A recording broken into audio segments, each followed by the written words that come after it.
Hi, everyone, and welcome back to another show. My name is Tyler, and I'm here with Matt, the founder of ORATS. ORATS is an options analytics platform built on top of over 15 years of historical options data. Our dashboard is integrated with Tradier, meaning you can research and discover trades on our platform and then seamlessly send them through to your Tradier brokerage account. Today on the show, we're going to be showing you the new advanced custom backtester, formerly known as the legacy backtester, in its new home on the dashboard. Matt, do you want to share your screen and get us started? First of all, an ovation for moving that legacy backtester over. I thought it would take a long time, but now with the latest programming aids, we got it over. So congratulations to you and the team. Pretty awesome. So when you come into the new dashboard, you'll see a welcome screen like this, and the research pillar is here. So that's where you start. And then, you generally the workflow, you could do it any way you want. We have, we're modular, but we have a flow too. Is you get your back test, you could scan on it, you could implement the strategies with scanners and implement through, as you say, through Tradier. I trade through Tradier every day for the last year almost. And then we can now look at your risk at a lot more granularity and then review it, using things such as a trade journal and the like. So that's the flow. So we're going to be talking about our custom backtester. So again, the flow on the backtesting is to generate a backtest and then save it to your saved backtest, and then you could come to it, on a daily basis. Sound good, Tyler? Let's do it. All right, so you click on the custom backtest, immediately you see, you could pin this tab. So if you go to backtesting a lot, so I'll pin this. And then, there's the basic end of day easy backtester without the bells and whistles. So if I just press, run backtest, I'm going to get Apple long call spread. So obviously you could down click and see a bunch of different symbols, down click or drop down the strategies, see a bunch of different strategies. You could click on the days to expiration. This is 30 days, but you could also click 1 week, 2 weeks, 1 month, and you could change these. So it's very convenient. And then the deltas. So that's how we separate the strikes. So you could, move up or move down based on and widen or narrow the strike width, the spread divided by stock, and then we have mouse overs. So a spread divided by stock. So how much do you want to pay for this? In this case, it's a long call spread, so you're paying a debit. So do you want to pay 1% of the stock price or what percent? If you don't know, I suggest running it without, and then look at the trades, which I'll show you how to do later, and find the trades that you would likely do, and then what percentage has that been kind of historically, and then you could constrain the results to that particular percentage. Strike difference. So again, we were looking at deltas, but if you want to actually look at strikes, you could say, I only want them 10 wide, 5 wide, whatever. DTE difference is going to be 0 on this, although you can make a diagonal out of this by changing the DTE difference. So that would be the, like the leg 1 minus leg 2, and you could make a calendar out of it. Although we have calendars, in the drop down. So I would suggest doing it that way, at least to start out with. As a matter of fact, I'll just show it to you quickly and then I'll come back. So the long call calendar will have a minimum difference between the long call and the short call. So that's kind of the definition of a calendar. So, and interestingly, in that case, the strike width would be 0. Again, if you're running a diagonal, you could set the strike width. I'm going to switch back to the long call spread, and you'll see that strike 1 minus strike 2. So you're saying, why is it -2 as a max? Because strike strike one, like if it's 100 deltas and 105, it's going to be -5 is the difference between those. So that's why it's going to be a negative strike width in this particular case. So all clear so far, Tyler? Right. So this is the basic backtester, right? So we're only seeing a subset of inputs and a subset of strategies that you can run here. But yeah, I mean, these entry parameters are kind of like the bread and butter of the strategies. Like you kind of have to understand those if you want to send more advanced custom backtests. So I definitely recommend understanding these parameters first before you move on. Because they're going to be in every strategy you do, especially the DTE diff and the strike width, because they control any calendar or straddle or strangle, things like that. Exactly. And if you have any questions on what the entry parameters are, like if you're confused what strike diff is, you can just ask Otto in the right hand sidebar, and it'll clear that up for you. Yeah. So if the tooltip's not enough information, ask it there.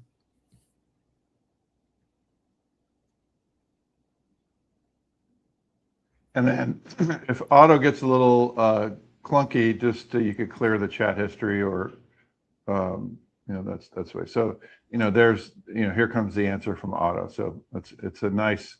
It's almost like having someone over your shoulder helping you. All right, so that's the basic one, right, Tyler? So the reason I start with that is because the basic inputs are the same.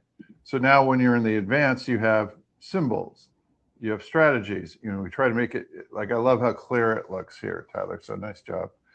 Yeah. The strikes, again, same thing, 2 weeks, 1 week, 1 month, etc. And strike diff is the same. And you could just press run backtest, and that's just like the basic.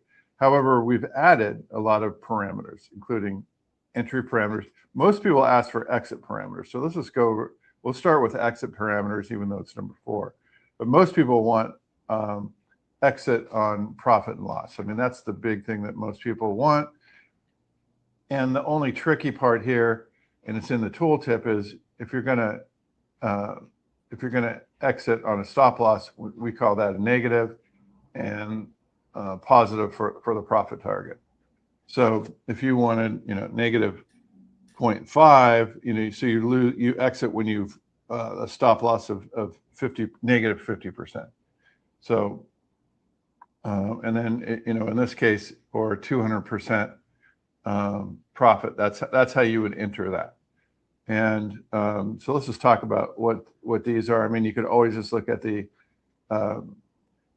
mouse over, but holding days. So you could say, how long have I held this for? So if it's a 30-day,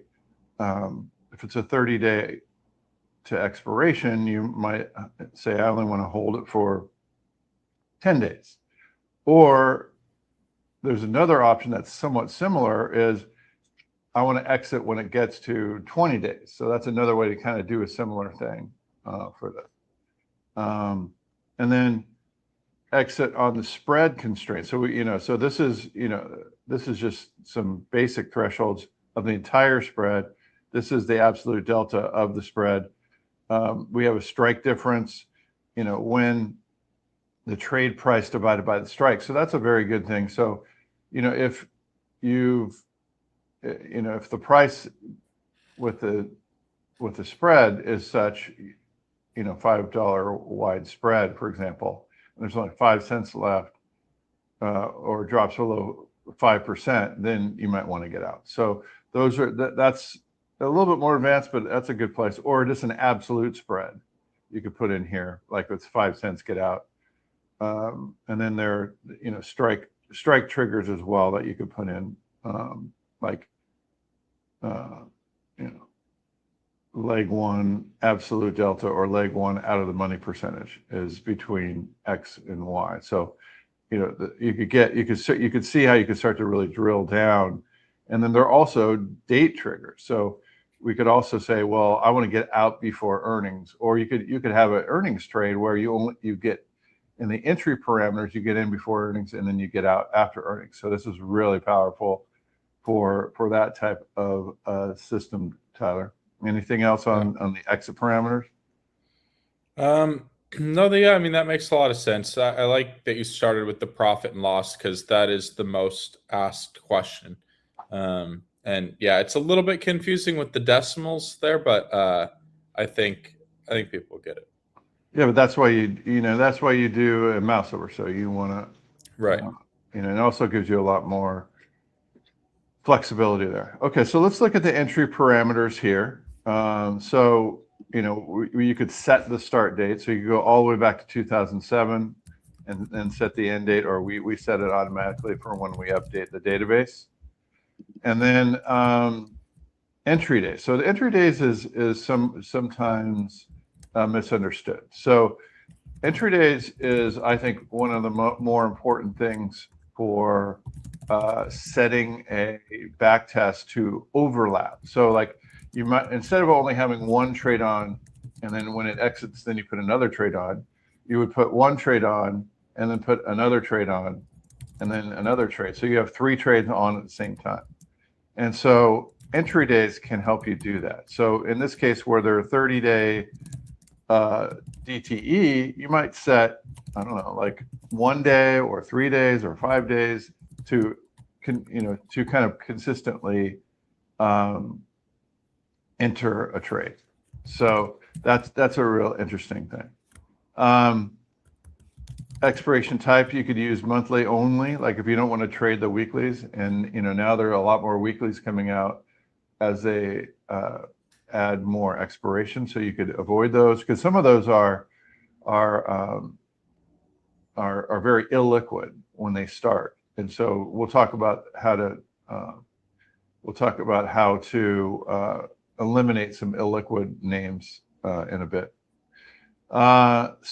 Stock position, you could have an overlay, you could have a married. Overlay is just, it holds it the whole time. Married is, as you trade, you put on a new stock position. And then return type. So ORATs, I like to put things, and ORATs like to put things in terms of notional. And it's more penile, but so it's more like you use the stock price as the divisor. So in that case, you could compare like a short put spread with a long put spread. If you use margin, the margin is a lot different if for a short position or, you're not using stock price then as the divisor, you're using what the calculated margin is for it. So, there are some pretty complex margin requirements, like especially if you're naked. So that's we give people a choice there, and you could have compounded or average. The problem with compounded, Tyler, is that you could go bankrupt in the back test pretty quickly. But we also have compounding in the graph that you could reset. Yeah, I was actually going to bring up the graph. If a lot of times when people keep it on the default notional and then they look at the graph, it hardly moves, right? And that's because a notional return of a strategy compared to a stock return will sometimes look like a pretty big gap. So there's something to note. And maybe you could pull up an example, Matt. But we have some ways to kind of change that in the graph, but I think a lot of people kind of get hung up on that sometimes. Yeah, so here's what you're talking about, Tyler. Like you could barely see it, right? At 20%. Right. If you go to 100, you could see it a little bit more. And this is because a long call spread, generally has a very small margin, but a large, obviously if you're using stock price, your returns aren't going to be that great. I mean, and we could look at the trade log just to prove that out. So here's a trade log. This shows every trade in the strategy. You could look at different years, at different months here. So I'm just going to look at the default is January or 2025. And so we had a $5 wide call spread. So that margin is only $500. and you made, $98, or you lost $98 on that particular spread, so it's a very small amount versus the stock price, large amount versus margin. So, it's a lot different from a margin perspective. So, we try to present that in different ways too. So the annual return is displayed, and the rest of the data is here as well, Tyler. Yeah, I think you were looking for the margin return there, but if it's a advanced custom backtest and you set it to notional, it's only going to show you the notional there. So Oh, that's right. we don't compute both returns, but in the backtest finder, we do compute both returns. So you'll see a few different performance metrics here than you will when you're browsing backtests. Oh, I see. Okay, well, this is new, and that's the first time I drilled down that way and looked for that. So that's good to know. Yeah. All right, so we saw the graph. We've gone through the entry triggers, and now we're on to, this is the market width, for example. You don't want to trade something if it's too wide, and here you could set that. Generally, we set this at like 1, or it depends, if it's SPY, you could set it at, like a 50 basis points, 0.005. But generally, I set this to 1. You don't want the market width to be over 1. CP diff's a little bit different. That's like how far off from put call parity is it? It's a little bit more advanced, but that's, I think, the best way to tell if an option is priced well is to look at the put call parity and look how far off it is from what is estimated.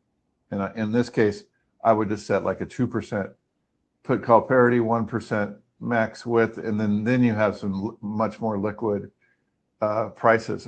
And what you'll notice, and the way to kind of debug your back tests is, when you look at graphs, you don't want to see a huge bump, like a lot of profit in one month versus another month. So I would go to monthly returns.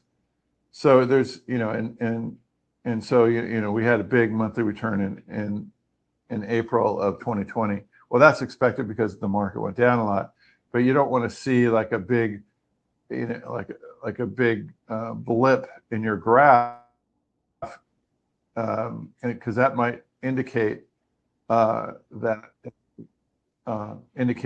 a market was off. So if when you're backtesting, you have assumptions. It's not like you're not trading actual. So when you go in and try to trade something in a market maker and the market's very wide, the market maker knows the true value of it. That's usually around our SMV, our smooth market value. We've done other videos on that and why that's so important. But when you're trading in a backtest, you want to constrain the widths, and that will help you avoid, like a lot of profit or a lot of loss that you would get just from entering from a wrong price, errant price, not reasonable price at the beginning. So I just wanted to point that out. Yeah. I want to make sure we have enough time to go over the scan for options, the optimizing, the saving, the downloading, kind of all the stuff that you can do in the backtest details, because that kind of ties it. This is formerly the legacy backtester, which has been around for many years, and these features are kind of what tie it into the dashboard, kind of complement and complete the workflow that we have built in the dashboard. Yeah, I'll hurry along. So here's the leg relationships that we talked about before. So this is a long call spread. So the DTE diff is 0. We saw also before, if you had a calendar, it would be like 2 or 10 or something like that. Delta total, that's a little bit more advanced, but we explained how to use it there. We generally use the strike width because people understand that better. There's also a strike width percentage. So you could use that, and we show the formula there. Hedge parameters, you could also hedge with stock. And so that's something kind of unique to the ORATS backtester is, if you have a delta neutral strategy, for example, you could run it here. So, all right, let's talk about some of the things now, Tyler, that you mentioned. So, so we have this strategy, now what do you want to look at? I mean, we can just go left to right. Okay. There's 6 buttons up at the top there. What does each one mean and how to use it? Yeah. So you could look for similar backtests. That's mostly for the backtest finder. We've gone over that before. There's also a way to optimize to find the best entry and exit strategies. We have had various webinars on this as well. It's a little bit difficult to use in my opinion, but it's such a great tool. Do you want to, find an indicator and only get in when the forecast is above the,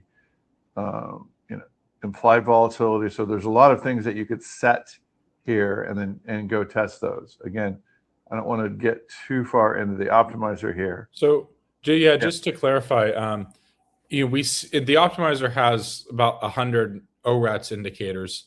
In this advanced custom backtester, you can actually set them manually, right, in the entry and exit indicator triggers section. So, we're kind of bringing that into the advanced custom backtester too. I don't know if you want to show that quickly or not. Yeah, that's a good point, Tyler. So what Tyler's saying is, in the advanced indicators, you can bring in the entry dates triggers here. So you could say entry indicator triggers on the right. Oh, indicator. Yeah, this is date triggers. But yeah, indicator triggers. So what you're saying is, hey, if Contango or if all these other ones are in such a state, get into it.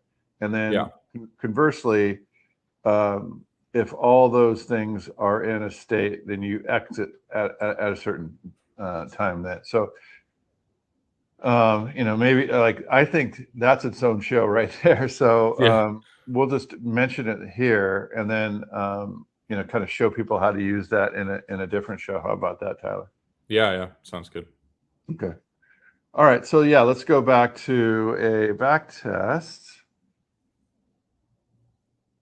And so we said, how to do that. Edit is just to edit this back test. So that's what we're doing essentially. And then, scanning for options. So this is, now you have this, or actually to save this, Tyler, maybe we should show how to do that. Yeah. So this is how, so if you save this test, okay, and then what does that do? Well, it saves it to your, drum roll please, save backtest. So now if you look for that, you can look, so here's the Apple long call spread that we just saved. Now I could auto trade that, which means, and I'll turn that on. So I will get a trade, today near end of day. So the end of day auto trader, which this is called, or near end of day, trades 14 minutes before the close. So that's when, in order to be consistent, that's when our auto trader looks for trades. So I'll get a trade in my, and then I'll just kind of drill down in my positions, in my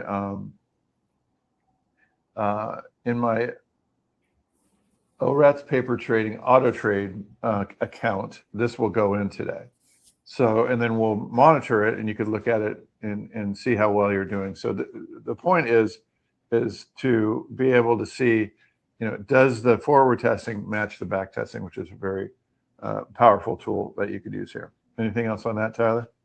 Yeah, I mean, it's very powerful. You can go straight from a back test to trading that back test in the exact same way. The goal would be, to replicate the performance of the back test.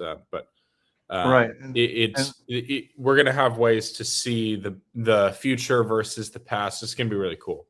Yeah. So, I mean, now it's a little bit manual, but I could, let's just say now we're in March, so you say, well, then you could update this test. You could edit this test, edit the entry parameters, and instead of ending at December, it'll it'll end at January, and then you can see how that month did, and you could compare it to your auto trading. So that's what you want when you're testing out strategies. You want to make sure that at least the simulated forward test match the simulated back test, and eventually you'll want to implement these on your own and make sure that matches as well. Yeah. One quick thing to note, at the top there in the symbols section, there's an advanced option, meaning you can upload your own entry and exit dates for a list of symbols.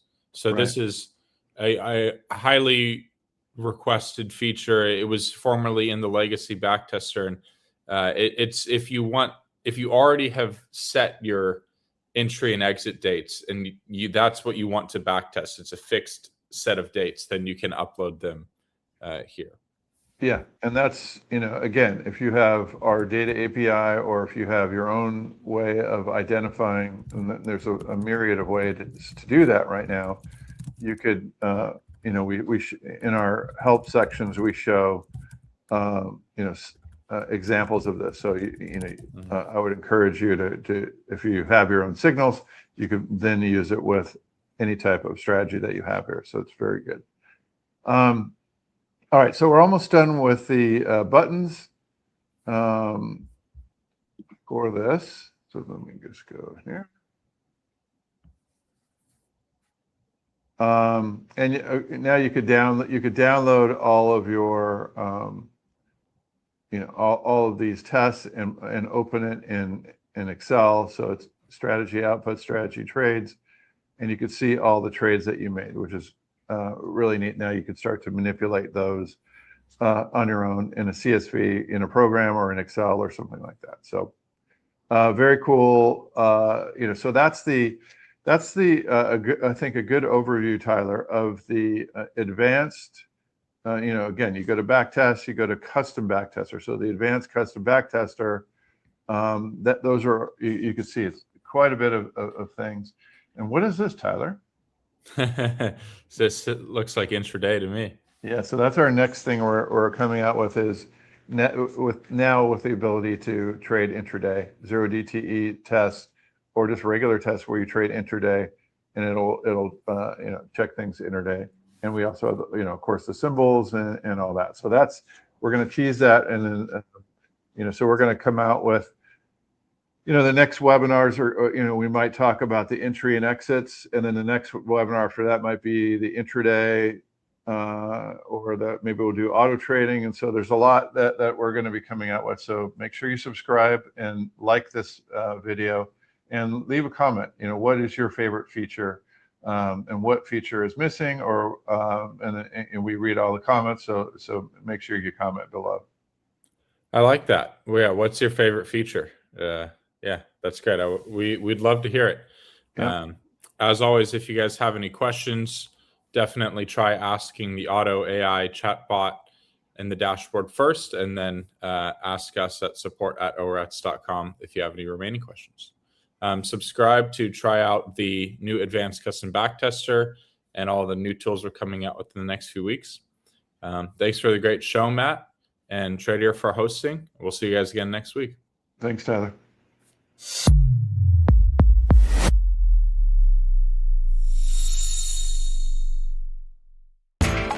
You know how the financial world goes. Here comes the buzzkill. Please make sure to take some time to read this boring disclaimer. We will owe you one.